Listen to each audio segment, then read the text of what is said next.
Alright, welcome back, guys. So, today we're going to be talking about some stuff that's going on within Canadian schools, which I think it's also important to talk about what's going on in Canada because it's, in some ways, much worse. And it also seems, actually, now that I'm thinking about it, that it's worse in regards to the racial stuff. Whereas here in the States, it seems to be worse in regards to the LGBTQ stuff, at least depending on where you're looking. But we'll just get started off with this because it's also important to look at Canada due to the fact that you guys are literally right there. So, how racism functions in our society. We have ideological, which is customs, beliefs, values in society, institutions, which it got cut off right there for some reason, but obviously it's talking about it being in government, and then interpersonal, between people as actions against one another. Again, this is in schools. They're teaching this to kids. They are putting time aside where they could be teaching your kids how to read and write. Those are two very important things. At very least, read and write. To talk about this stuff racism in our society, ideological, institutional, and interpersonal. That's what they want to talk about. That's what they love to talk about. And they get paid to sit around on their butts all day and talk about this BS. Here's another thing. I believe this is from two different schools, but it's all basically the same sort of thing. It says, how close or far are you from the dominant group? Do you hold privilege? In what ways are you not privileged? How does this affect how we learn, work, and live together in our classroom and in our community? So this is saying, let's say we have some white kids, black kids, and Asian, Latino. How close or far from the dominant group? Dominant being white, because it's all white focused. So, I guess you would rank yourselves as the student how far you are from the dominant group or how close. And then, do you hold privilege? Well, it's only going to be the white students saying that, or being told that they do. In what ways are you not privileged? Whew. Man, if you have skin color like mine, you're going to have a tough time thinking about that because you're just racist, disgusting, pure evil. Born that way, too. How does this affect how we learn, work, and live together in our classroom and our community? So, how can we talk about how the white kids can properly interact with the black kids? These people are disgusting. And if it was back in the day, these people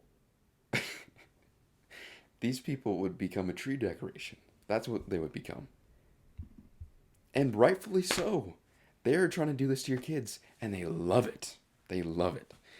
Then we have this racism, agency, marginalized, prejudice, stereotypes, systemic, race, socioeconomic class, ethnicity, nationality, sexual orientation, sex, family type, language, education, religion.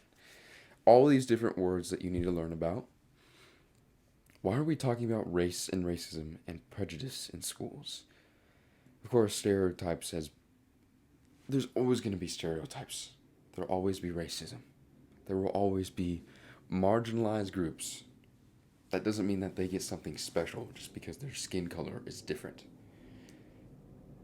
They don't. Systemic, that's a very recent new word they love. Socioeconomic, because these people try to use big words to try to sound smart, even though they're the dumbest people on the planet. Weakest, dumbest.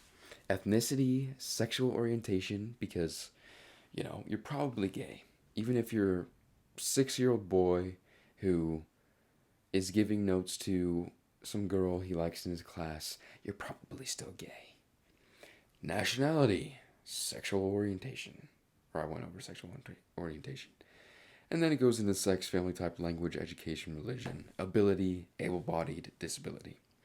All this BS. Oh, and then actually goes back to the how racism functions in our society thing in the top right corner. And it says how our society is organized through laws, education, and government, making it systemic. Or how about this? You can be white without signing on to whiteness. Let's just think about what whiteness is. The Smithsonian in 2020, or maybe it was 2021, I don't remember exactly. But they put out this thing where I don't remember everything that was on it, but one of the things was contributing to whiteness is being on time. You can't be on time. What these people believe is that everything good the Western world has created, the West, is the best, still is, even though it's a lot worse than it was. It's still the best, better than the entire world. They believe that it's all wrong. I saw a video yesterday where hundreds of Muslim men in Pakistan were trying to rape one woman, and it's actually a thing there. They call it the rape game. It's a game for them. If you called them out and said, yeah, those people should not be alive anymore, all of them should not be alive.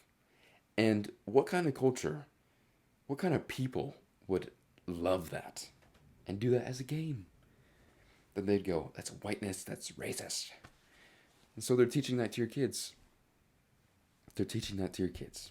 Big idea. What inspires you to take a stand? Gender, gender identity, cisgender, neurodiverse, neurological, biases, anti-racist. And this is another part of that big board with all the words on it. And I guess they had the students write on this, and what I think they did is they had one student pick one topic and then write something about it. So, like neurotypical, the person said people with typical development and intellectual ability. I can't read the anti-racist one.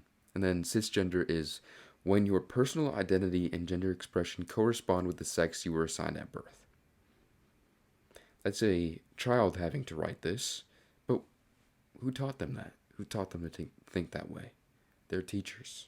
Their teachers. Or gender. The social construction or performance of your role in a society based on the dominant culture's creation of what is masculine and feminine. Your gender is not defined by the sex you were assigned at birth. Or biases, which says your personal preference for or against an individual or group. It can interfere with your judgment. So this is what's going on within Canadian schools. And I've done videos on Canadian schools in the past. I've actually had people send me emails about what their kids were having to learn within schools from Canada, as well as, of course, the United States. But it's terrible in the Western world, especially in America and Canada, because where did the best things happen? Where was there the most peace, the most freedom? America. And a little bit of Canada. A lot less so, but a little bit. But they want to take that all away from you, and they want to make sure your children are the ones to do it.